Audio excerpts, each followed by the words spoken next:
Finally दोस्तों भोजपुरी के trending star Khesari Lal Yadav का एक और गाने का पोस्टर आप लोगों के बीच रिलीज कर दिया गया। नमस्कार दोस्तों, मैं हूं अनीस राजपूत। आप देख रहे हैं अनीस राजपूत ऑफिशियल। आज के इस वीडियो में हम इस गाने के बारे में बात करने वाले हैं। इससे पहले हमारे चैनल को सब्सक्राइब कर लें, क्योंकि भोजपुरी से रिलेटेड खबरें हमारे चैनल पर सबसे पहले आते हैं।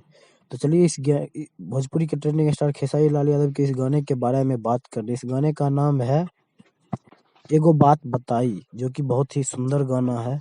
इस गाने को राइटर है आजाद सिंह और इस गाने में संगीत दिया है विशाल सिंह। इस गाने को गाए हैं भोजपुरी के ट्रेंडिंग स्टार खेसारी लाल यादव और शिल्पी राज। अब इस गाना के वीडियो के बारे में बात कर रहे हैं। इस गाने के वीडियो में आपको नजर आएंगे ट्रेंडिंग स्टार खेसारी लाल यादव और रानी एक्ट्रेस, जो कि बहुत ही खतरनाक लुक में नजर आएंगे। और बताया जा रहा है कि ये गाना भोजपुरिया दर्शकों को बहुत ज्यादा पसंद आएगा।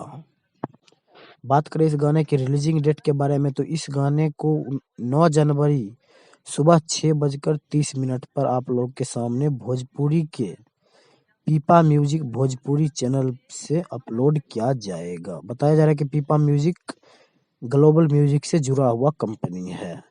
तो ये था छोटा सा अपडेट। आप लोगों को कैसा लगा हमें कमेंट बॉक्स में जरूर बताइएगा। मिलते हैं किसी अगले अपडेट के साथ, तब तक के लिए बाय।